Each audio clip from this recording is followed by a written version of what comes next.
So this is another edition of The Plug, and The Plug is a show where we spotlight creatives doing amazing, from artists to writers to filmmakers, and just everybody doing amazing in the creative industry. Trust me, it's going to be an awesome discussion today because I'm joined by somebody who I like to describe as a bag of talent from one thing or the other. This person is very interesting. I'm joined by Jeremy Hasid.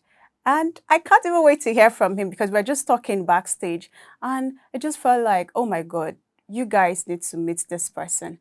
Hi, Jeremy. How are you today? I'm doing super good and I'm excited to be on this show. So, first things first, let's meet you, Jeremy. Who is Jeremy Hasid? Okay, thanks a lot for that question. I'm a writer and voiceover actor. I write movies Mm. and I also write animations and comics. Yeah, we already have some comics already in the works. Then lastly, I'm also a CEO of a company and also a founder, Let Studios. We're also in India and in Nigeria, and hopefully we're actually planning to spread across the world. Absolutely. I Yeah. can't even wait for that to happen. So you see Thanks. what I was saying, this is a bag of talent and it's beautiful to see how he has his tentacles cut across different places. So now, Jeremy, again, back to you. Tell me how this whole thing started. What's Okay. the basis?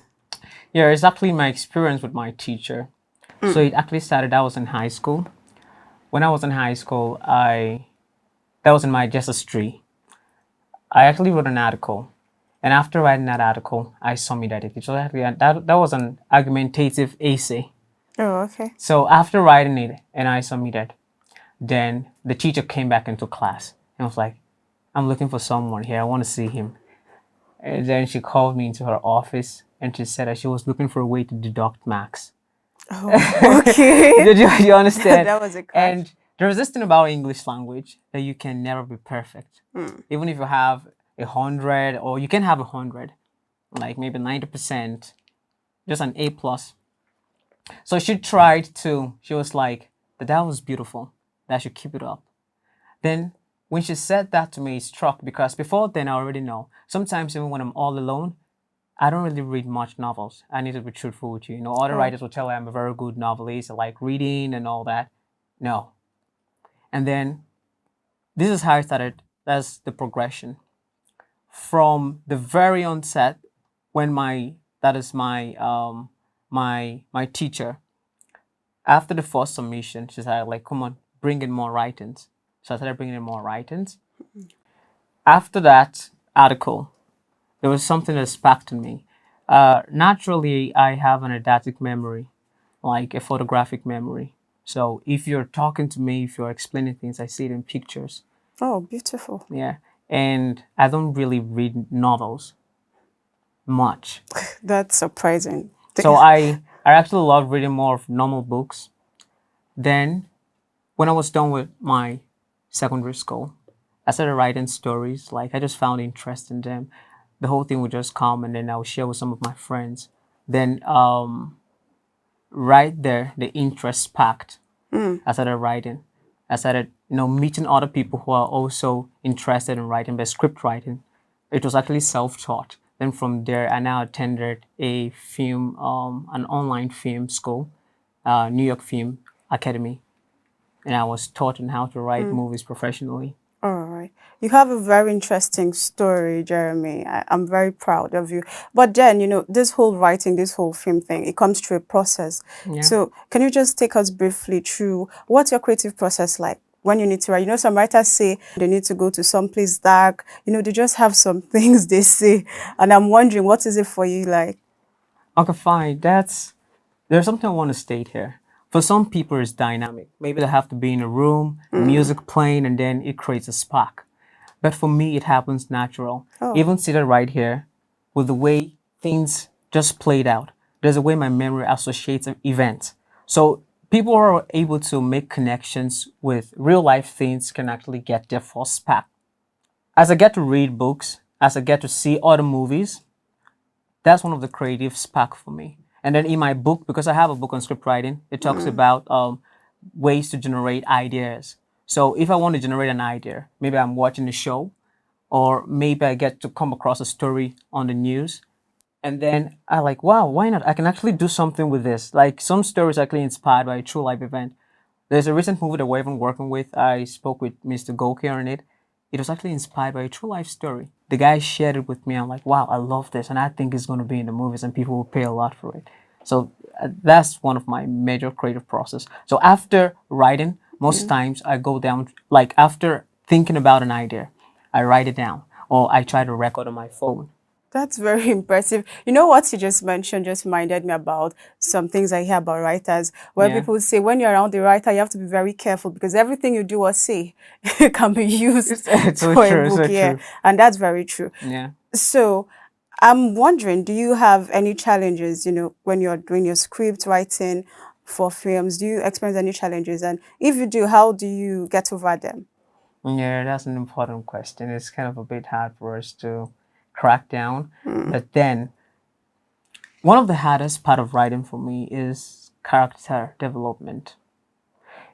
It's easy for you to just come up with a story and like, wow, I know this story is gonna make a very big hit. It's just like you're saying one idea, or like saying a tree will make a forest. Mm. So one idea is not even enough for you to have a good story. You'll need a network of ideas. And that starts with character drives the story. So if your character is not well developed, you'll have a poor story. Yeah, In fact, in my book, I even said there is the nucleus. So just like you have a nucleus of a cell. So it's what drives and powers. So if I want to write, or I'm having the greatest challenge I have in my writing process is I want to know what's going on in the head of the character. Just take a look at it. The most interesting shows you got to watch, they're character driven. So for me, I think if I want to write a movie, if I want to write a movie script, the first thing I crack down on is character development. I can spend a week, 2 weeks just developing my character because once I understand them, I've gotten the story. exactly. I think that's what I hear other writers do too. I mean, they have to get inspiration from somewhere. And now that we're talking about inspiration, I'm very sure that there's some movies or some animations that you have to watch to get you into that groove where you have to write. Maybe you give us some examples. What do you think? Yeah, for me, it's actually strange with me. I Oh, don't really watch much movies. okay. Yeah, I didn't really grow watching several movies, but there's something that happens. If I got to watch a movie, I analyze the movie. Now, what does movie analysis do? This is what it helps you to do. You take a movie, you break it down in bits. Take a look at Hollywood movies. Like the 10 minutes into the movie, the turning point of the movie is introduced. Mm. Something will happen. Maybe it starts with a guy is a normal person in a normal life. Then all of a sudden, at the 10th page, so no matter what he writes, something is going to happen, and they're like plot points. You have your act one, act two, act three.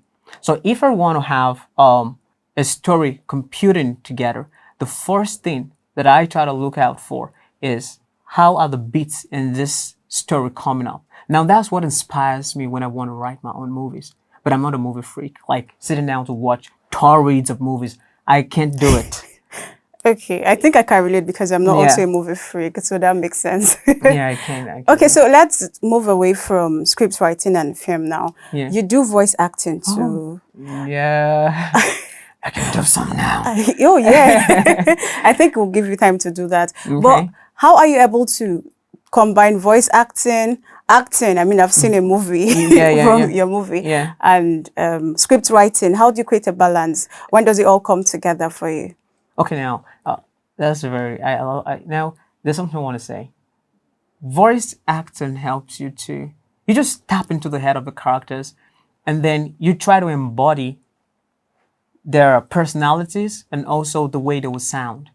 So if I want to sound like a chipmunk, and then, mind you, I actually learned voice acting by Ursuline Caroline from US. She actually works with Hollywood. So she monitored me, although where I was actually meant to pay for the course, but I didn't. And I was at the Oh, back window you escaped. and I was just following her up. And then there was a time I dropped the voice and I was like, bro, I love that.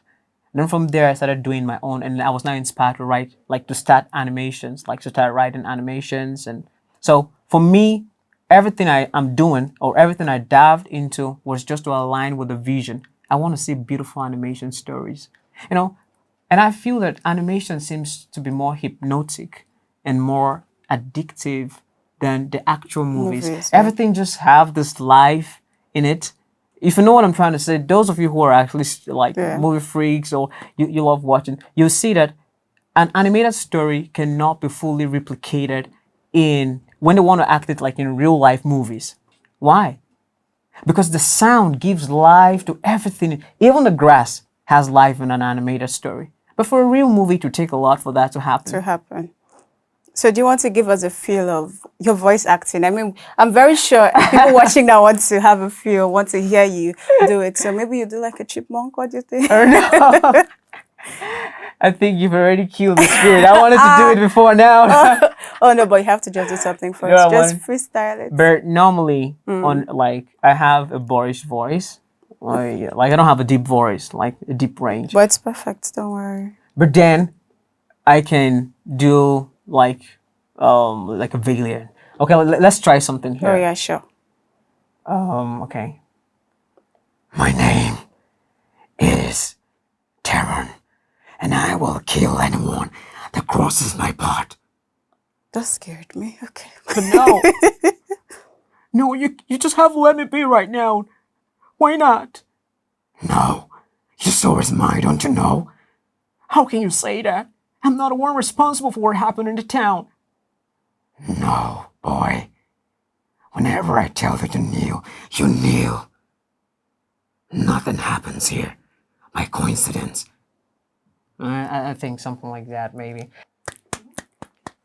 So I think that definitely deserves a very big clap. Jeremy, is this loud enough? Do I need to go? It is, it is. More? I'll help you next time. Okay, okay. So, I mean, oh my God. Do I sound flabbergasted? But then I think I like to know a lot about the things you've done in the past. I know you're a published writer. Yeah. Maybe you want to share about that story or that writing that got you out there. You're fine. The first script I ever wrote, it started with a lyric video, which I posted during the COVID, and I was still in university then. And then a German director, Claudio, he reached out to me. It's like, boy, I love that there. Why not let's have a script? And before then, I was just told like it was all dreams. Like I was just a lot of people were taking me for a joke. Like Jerry, you have beautiful ideas, but they will never materialize. They will just be stocked on paper. And then you're like, wow, so wow, this actually a big one. And then after writing the short film, they acted it. The German guys acted it. They even did like there's a part to it that we had a jury coming. They submitted it for film festival, and in the film festival, we actually won. They even sent me a laurel. So like a laurel for the short film award.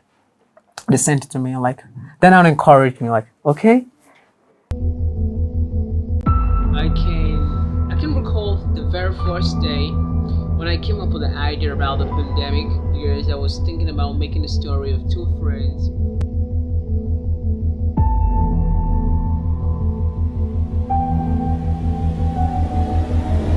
That moment, like from the most tiniest things, you can see it begins to grow.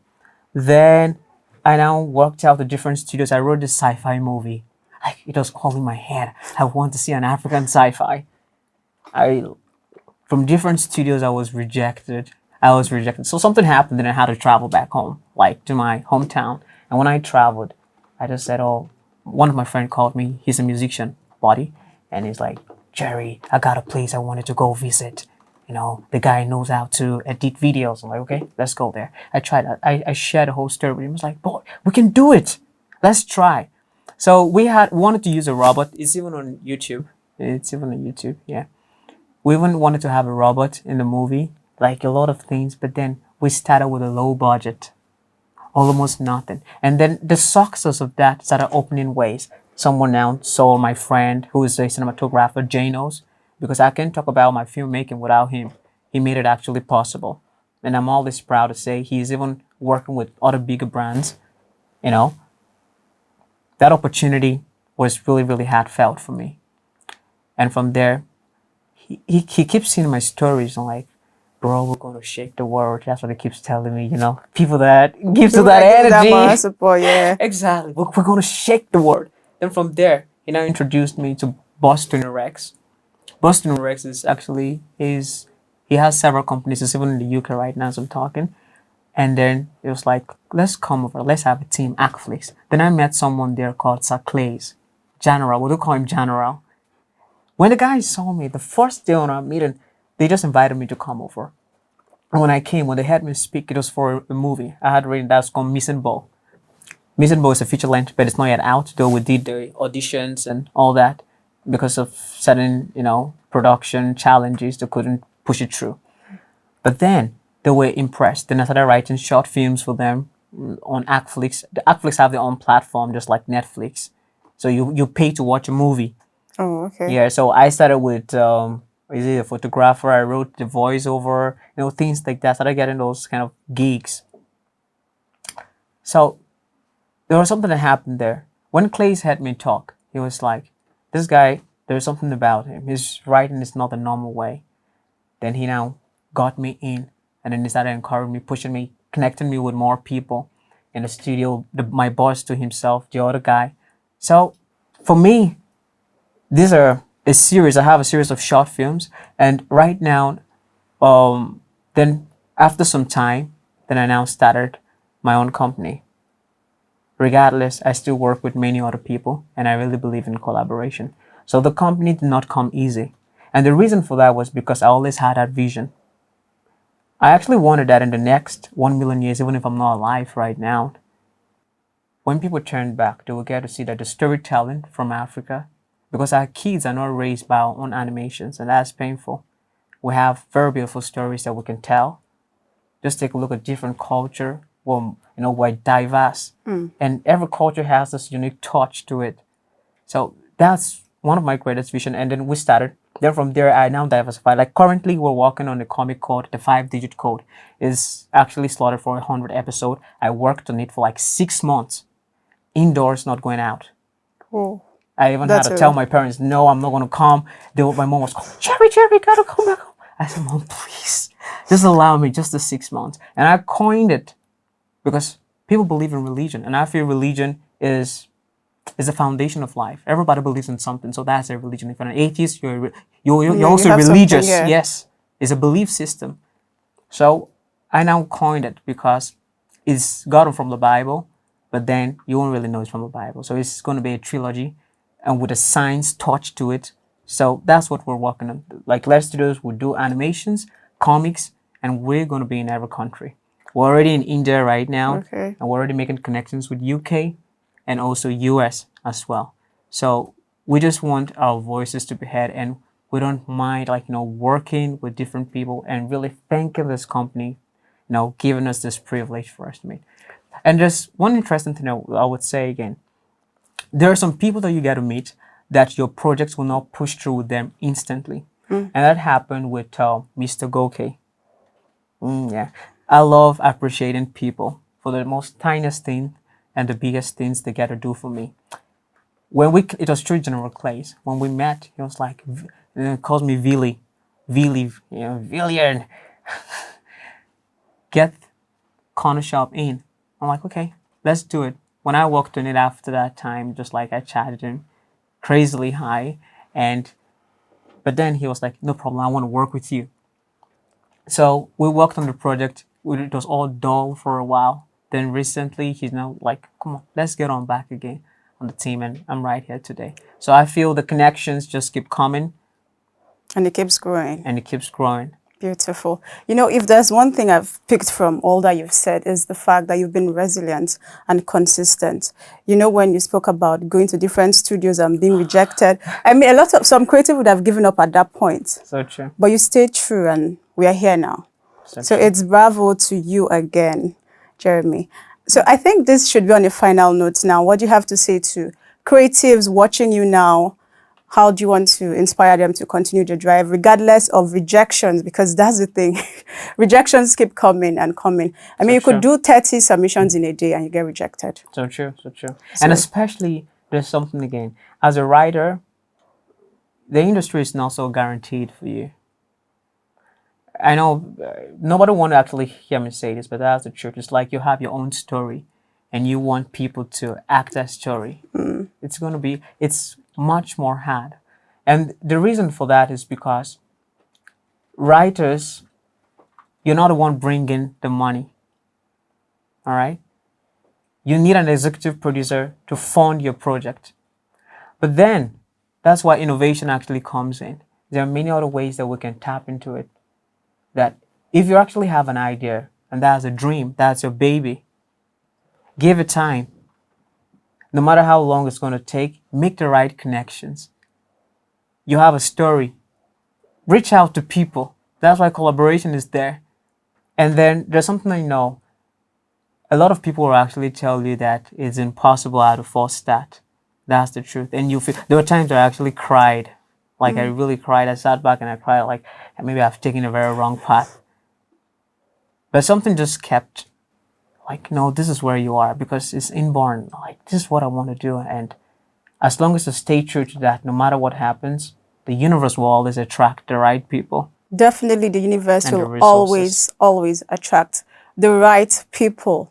So keep writing, keep doing what you do as a creative, and one day your light will shine. Very impressive, very intriguing story, and a lot to learn from Jeremy has said. We've been speaking to Jeremy, and trust me, if you've not been taking something down, then you definitely have not been listening right. And maybe you should rewatch this over and over again, because trust me, Jeremy, like I said earlier, is a bag of talent. And I'm not even sure it is enough to unpack all of that, because when I heard his voice, I told him, I'm sure you have music in you too. But he said he doesn't. But I know that somewhere it is there. All right, so until we come your way again, do not forget to follow us across all our social media platforms being displayed on your screen right now. My name is Chinatu Oji, and this is Peace Out.